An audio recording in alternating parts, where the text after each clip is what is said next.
Friends, आज की video का जो टॉपिक है उस वर्ड से आप सब अवेयर हैं, लेकिन ये वर्ड जब किसी की लाइफ में एंटर करता है ना तो उसकी लाइफ को पूरी तरीके से बदल कर रख देता है। लाइफ में उथल पुथल आ जाती है। आज हम बात करेंगे कैंसर के बारे में, थोड़ी सी नॉलेज गेन करेंगे अबाउट कैंसर। तो ये वीडियो जितनी आपके लिए इम्पॉर्टेंट है उतनी मेरे लिए भी इम्पॉर्टेंट है, क्योंकि मुझे ऐसा लगता है कि मेरी नैतिक जिम्मेदारी बनती है कि मैं आप सबको कुछ ऐसे साइन और सिग्नल के बारे में अवेयर कर सकूं जो कैंसर से पहले होते हैं, मतलब जो प्री कैंसरस लीजन्स या प्री कैंसरस कंडीशंस होती हैं, जिनको अगर आप निगलेक्ट करेंगे तो ये बड़ी बीमारी यानी कि कैंसर का रूप ले सकती हैं। दोस्तों, हम लोग अपनी फैमिली के लिए बहुत कुछ करते हैं, अपनों के लिए बहुत कुछ करते हैं, अपने करियर के लिए बहुत कुछ करते हैं, अपने बच्चों के लिए, अपनी वाइफ के लिए, अपने फैमिली फ्रेंड, बहुत सारे लोग जो हमसे जुड़े हुए हैं उनके लिए हम बहुत कुछ करते हैं। लेकिन जब बात अपनी हेल्थ की आती है या ओरल हेल्थ की आती है तो हम उसको पूरी तरीके से निगलेक्ट कर देते हैं, क्योंकि हमें लगता है अभी लाइफ में बहुत कुछ करना बाकी है, इसको बाद में देखेंगे। लेकिन यकीन मानिए फ्रेंड्स, अगर आपकी हेल्थ अच्छी रहेगी तभी आप बाकी चीज़ों को एंजॉय कर पाएंगे। तो पहले हम जान लेते हैं कि कैंसर क्या होता है।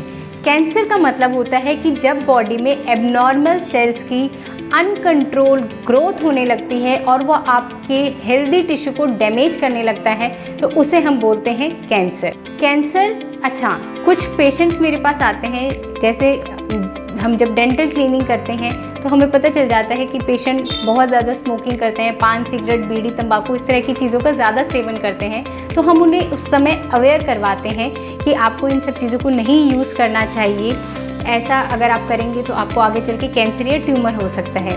कई पेशेंट्स उसमें ऐसे बोलते हैं कि सर या मैम, मेरे फादर एक्सपायर हो गए, वो तो कुछ भी नहीं लेते थे लेकिन फिर भी वो एक्सपायर कर गए बिकॉज ऑफ कैंसर, तो उनको तो ऐसा कुछ भी नहीं था। देखिए, कैंसर होने के बहुत सारे कारण होते हैं, लेकिन दोस्तों आप कैसे जिए हैं ये बहुत मायने रखता है। अगर मान लीजिए किसी को कैंसर या ट्यूमर की प्रॉब्लम हो जाती है और हमें पता होता है कि हमने बहुत ज़्यादा बीड़ी, सिगरेट, पान, तंबाकू, इस तरह की चीज़ों का इस्तेमाल किया, इसकी वजह से हमें कैंसर हुआ, तो उस समय उस चीज़ से फैमिली भी बहुत ब्रेक होती है, क्योंकि वो लोग उस समय आपको समझा रहे होते कि इस तरह की चीज़ों का मत इस्तेमाल करो और आप नहीं सुनते हैं। और फिर आप ऐसी सिचुएशन में चले जाते हैं आप इमोशनली वीक हो जाते हैं, मेंटली वीक हो जाते हैं, फिज़िकली वीक हो जाते हैं और बहुत ज़्यादा इकोनॉमिकली भी अफेक्ट हो जाते हैं। तो उस समय आपको ऐसा लगता है कि हमने समय रहते ये आदतें क्यों नहीं रोकी। तो ये सवाल अपने आप से अभी कर लीजिए, वो ज़्यादा अच्छा है। उस समय ये सवाल करने का कोई फ़ायदा नहीं होगा और वो आपको अंदर ही अंदर गिल्ट होगा कि हमने समय रहते ये सब क्यों नहीं किया, क्योंकि आज हमारी वजह से हमारी फैमिली परेशान हो रही है और इलाज के लिए बहुत सारे पैसे जो मैं अपने बच्चों के भविष्य पे लगा सकता या अपने करियर पे, अपने भविष्य पे लगा सकता था, वो पैसे आज मुझे इस तरीके से इस्तेमाल करने पड़ रहे हैं। तो जो वो गिल्ट होता है ना, वो गिल्ट नहीं होगा। किसकी किस वजह से डेथ होनी है वो तो कोई नहीं जानता, लेकिन उस डेथ को क्रिएट मत करिए। उसका कारण हम ये कर सकते हैं कि हम उस कारण को क्रिएट ना करें। तो इसलिए अगर आप ये सब चीज़ों, बीड़ी, पान, सिगरेट, तंबाकू, इस तरह की चीज़ों का इस्तेमाल करते हैं तो इनको बिल्कुल बंद कर दीजिए। इनसे सेहत बिल्कुल भी ठीक नहीं रहती है और ये सेहत को किसी भी तरीके का कोई फ़ायदा नहीं देते हैं। पहले हम जान लेते हैं कि कौन से, जैसे अगर कोई लंबे समय से बीड़ी, पान, सिगरेट, तंबाकू इस्तेमाल कर रहे हैं और वो किसी कारणवश डेंटिस्ट के पास नहीं जा पा रहे हैं चेकअप के लिए, तो ऐसी कौन से तरीके हैं। सेल्फ स्क्रीनिंग, पहले मैं आपको बता दूं, स्क्रीनिंग हम उस केस में करते हैं। स्क्रीनिंग का मतलब होता है कि जब आपको डिजीज़ नहीं है, जब आपको कैंसर नहीं है, यानी कि आपको कैंसर या ट्यूमर नहीं है, हम सिर्फ चेक कर रहे हैं कि कहीं हो तो नहीं जाएगा, उस केस में हम बोलते हैं स्क्रीनिंग करना। हम सेल्फ स्क्रीनिंग करने को बोल रहे हैं। अगर जिस पेशेंट में कंफर्म हो जाता है कि उसको कैंसर या ट्यूमर है, उस केस में हम बोलते हैं केस फाइंडिंग। तो ये दोनों वर्ड का डिफरेंस ज़रूर समझ लीजिए। तो अभी हम जान लेते हैं कि सेल्फ स्क्रीनिंग आप अपने घर में बैठ के ही सेल्फ स्क्रीन कर सकते हैं, स्क्रीनिंग कर सकते हैं अपनी बॉडी को कि कहीं कुछ ऐसी पैच या फिर ऐसा कोई साइन या सिग्नल तो नहीं है जिसकी वजह से हमें आगे चल के कैंसर या ट्यूमर की प्रॉब्लम हो। इसके लिए आपको क्या करना है, एक अच्छा लाइट सोर्स होना चाहिए। आप टॉर्च इस्तेमाल कर सकते हैं, फ़ोन इस्तेमाल कर सकते हैं, और सामने एक मिरर होना चाहिए जिसके थ्रू आप देख सकें अपनी शरीर को, या जहाँ भी आप स्क्रीन करें, चेक करें, आप उस पार्ट को देख सकें। तो अच्छा मिरर व्यू होना चाहिए और अच्छा लाइट सोर्स होना चाहिए। अब क्या करना है, या तो आप अपने हाथों को बहुत अच्छे से धो लीजिए चेक करने से पहले, या फिर आप ग्लव्स का इस्तेमाल करिए जैसे कि अभी मैं कर रही हूँ।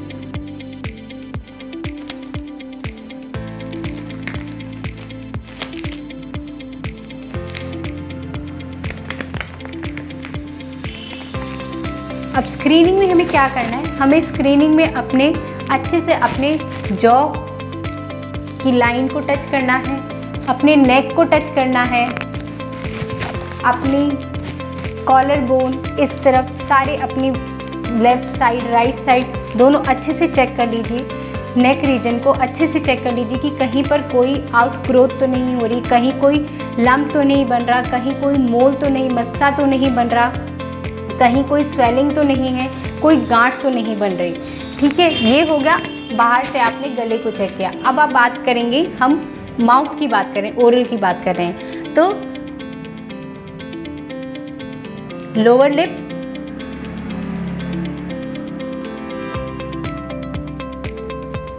अच्छे से आप अपने लोअर लिप को चेक करिए।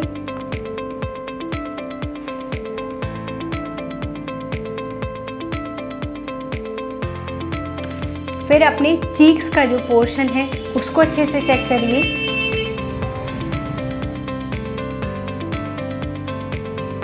और ऐसे अपने अपर लिप की अंदर की जो अंदर की स्किन होती है, अंदर का जो टिश्यू है उसको अच्छे से चेक करिए कि वहाँ पर कहीं कोई गांठ, कहीं कोई छाला जो काफ़ी समय से बना हुआ है ठीक नहीं हो रहा, या बार बार बन रहा है, या एक ही जगह पे बार बार छाले हो रहे हैं, दाने हो रहे हैं जो कुछ समय के लिए ठीक होते हैं, फूट जाते हैं अपने आप से, फिर दोबारा से खुद से बन जा रहे हैं, या कोई पैच।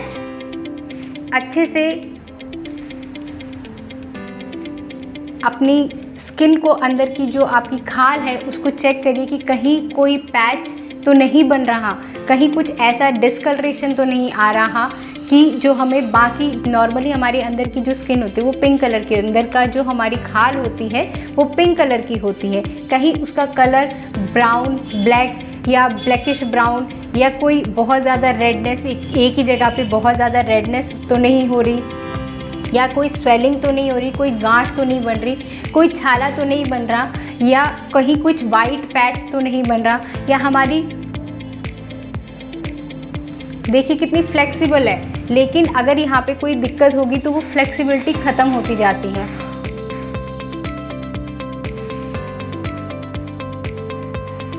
कहीं हमारे गाल की फ्लेक्सिबिलिटी ख़त्म तो नहीं हो रही। उसके बाद जब आपने अच्छे से अपने गालों को चेक कर लिया, उसके बाद आप सारे अपने मसूड़ों को चेक करिए कि कहीं आपके मसूड़ों में कोई छाला, कोई स्वेलिंग, कोई लंप तो नहीं बन रहा, कोई ऐसा छाला तो नहीं हो रहा जो बार बार हो रहा है, जिससे कुछ पस डिस्चार्ज हो रहा है, बार बार होता जा रहा है, ऐसी कोई दिक्कत तो नहीं आ रही। उसके बाद हम बात करते हैं टंग की। टंग में आपको क्या करना है,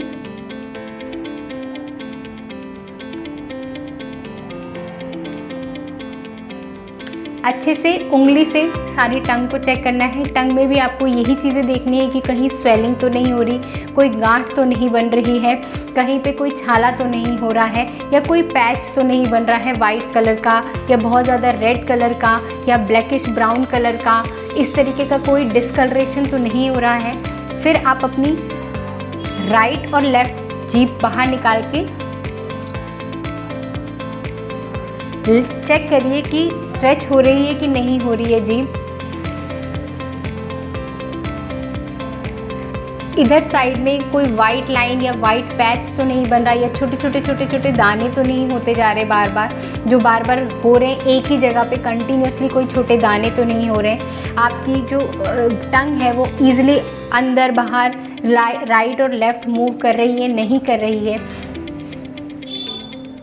सेम चीज़ आप अपनी ऊपर की टंग में, वैसे तो हमारी ऊपर की टंग में हल्की सी वाइट लेयर, क्योंकि जैसे कुछ खाते हैं या नॉर्मली हमारी वाइट लेयर बन जाती है जो नॉर्मली क्लीन हो जाती है, डेली बनती है, डेली क्लीन हो जाती है, ऐसा ये होना तो नॉर्मल है। लेकिन कभी कभी ऐसा कुछ पैच बन रहा होता है, कुछ ऐसे लाइंस बन जाती हैं मुंह आपकी जीभ में जो आप ब्रश से क्लीन भी करते हैं तो नहीं हटती, कुछ ऐसे पैच बन जाते हैं जो स्क्रैपेबल नहीं होते, ईजिली हटते नहीं हैं, तो वो फिर आपकी नॉर्मल कंडीशन नहीं है। इसके अलावा गाल में भी आपको सेम चीज़ चेक करना है, स्ट्रेच चेक करना है, और गाल में कोई लाइंस तो नहीं बन रही, एक नॉर्मल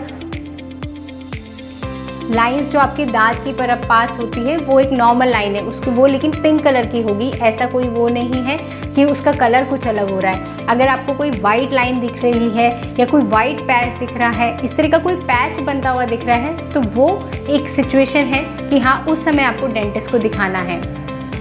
तो ये आप अपने ऐसे ही आपको अपने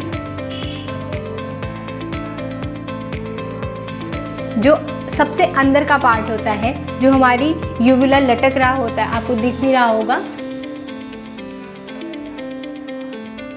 उसको भी आपको चेक करना है कि कहीं उसके आसपास कोई पैच तो नहीं बन रहा, कोई वाइट पैच तो नहीं हो रहा, कोई निशान या कोई डिस्कलरेशन तो नहीं आ रहा। जो आपका यूविला होता है,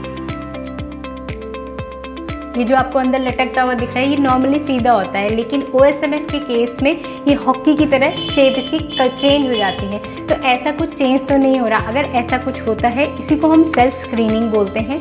अगर ऐसा कोई भी आपको दिक्कत लगती है तो आपको डेंटिस्ट को विज़िट करना है, आपको ओरल सर्जन को विज़िट करना है, ताकि वो आपको बता सके कि ये नॉर्मल है या ये नॉर्मल नहीं है। ये होती है सेल्फ स्क्रीनिंग, जहाँ आप घर पे बैठ के, जब आप नहीं जा सकते किसी डेंटिस्ट के पास, तो घर पे बैठ के आप खुद को स्क्रीन कर सकते हैं, चेक कर सकते हैं कि कोई प्रॉब्लम तो नहीं हो रही है। अब हम बात करते हैं प्री कैंसरस लीजन्स या कंडीशंस की, कि वो कौन से ऐसे साइन या सिग्नल होते हैं जो कैंसर जैसी बड़ी बीमारी से पहले हमारी बॉडी हमें साइन करती है कि यहाँ पर आप अपनी जो भी आपकी एक्टिविटी है, जो भी आपकी बैड एक्टिविटी है, उसको स्टॉप कर दीजिए, नहीं तो ये आगे चल के कैंसर या ट्यूमर का रूप ले लेगा। तो पहले हम जानते हैं कि प्री कैंसरस लीजन्स या फिर प्री कैंसरस कंडीशंस में फ़र्क क्या होता है। लीजन मतलब होता है कि जब मॉर्फोलॉजिकली आपकी बॉडी, आपके किसी भी पार्ट में मॉर्फोलॉजिकली चेंज है, यानी कि जैसे कि मान लीजिए ये अभी मेरी स्किन ओवरऑल एक जैसी है, लेकिन अगर मेरी स्किन में मुझे कहीं पे कोई पैच दिख रहा है वाइट कलर का या ब्लैकिश ब्राउन कलर का या ब्राउन कलर का या रेड कलर का, इस तरह का कोई पैच दिख रहा है, तो हम उसको बोलेंगे लीजन, कि मतलब यहाँ पे प्रॉब्लम हो रही है, इस पर्टिकुलर एरिया में मुझे दिक्कत हो रही है।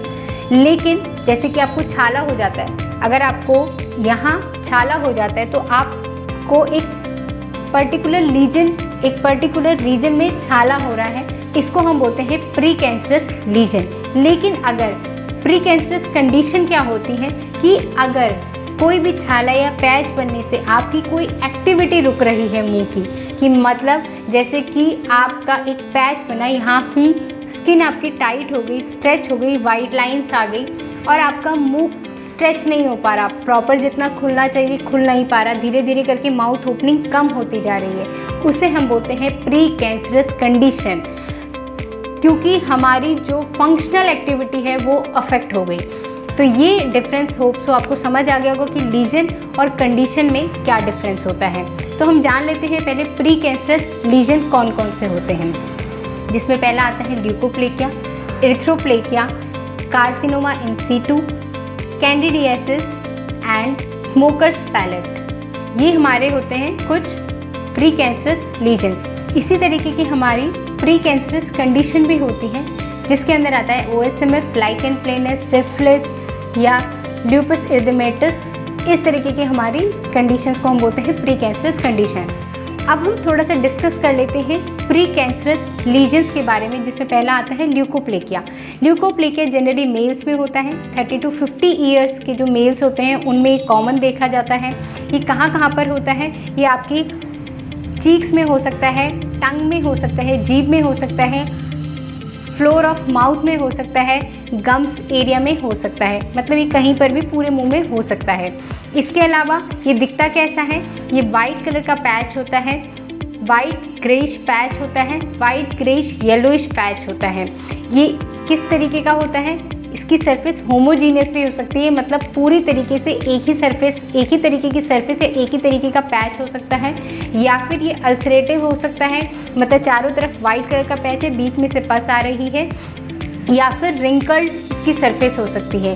इसके अलावा ये न्यूट्रिशनल डेफिशिएंसी की वजह से होता है। आप टबैको का बहुत ज़्यादा, जो मोस्ट कॉमन होता है वो होता है तंबाकू का बहुत ज़्यादा इस्तेमाल करना, टोबैको का एक्सेस यूज़ करना, या बहुत ज़्यादा अल्कोहल लेते हैं उन केस में देखा जाता है, या फिर कभी कभी आपका रफ टीथ होता है जो एक पर्टिकुलर जगह पे ही बार बार पिंच कर रहा है, इरिटेट कर रहा है, वहाँ पर एक वाइट पैच बन जाता है, या फिर इसके अलावा जो फॉल्टी डेंटल अप्लायंसेज होते हैं उनकी वजह से भी ल्यूकोप्लेकिया क्रिएट हो सकता है। अब इसका सॉल्यूशन क्या है, हम इन केस में क्या देते हैं पेशेंट को?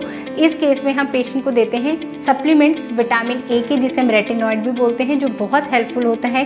विटामिन सी देते हैं पेशेंट को, बी कॉम्प्लेक्स देते हैं, बीटा कैरोटीन यानी कि कैरेट्स में बहुत ज़्यादा पाया जाता है, वो पेशेंट को बोलते हैं कि आप बहुत ज़्यादा खाइए। अगर बहुत ज़्यादा बड़ा स्क्रैप और ये नॉन स्क्रैपेबल होता है, जो मेन पॉइंट होता है नॉन स्क्रैपेबल मीन्स कि अगर आप उसको कॉटन स्वैब से यानी कि रुई से हटाने की कोशिश करेंगे तो वो पैच आपका नहीं हटेगा, जो कंफर्म करता है कि ये ल्यूकोप्लेकिया ही है।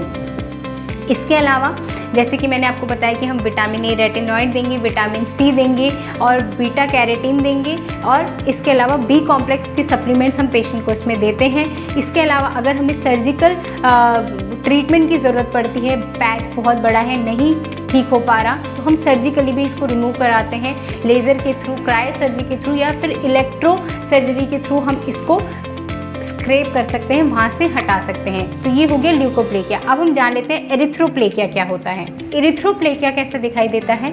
एरिथ्रोप्लेकिया एक रेड कलर का लीजन होता है, मतलब लाल कलर का पैच होता है, जिसकी एक वेल डिफाइंड मार्जिन्स होती है, मतलब कि आपको ईजिली पता चल जाएगा कि इतने एरिया में रेडनेस हो रही है।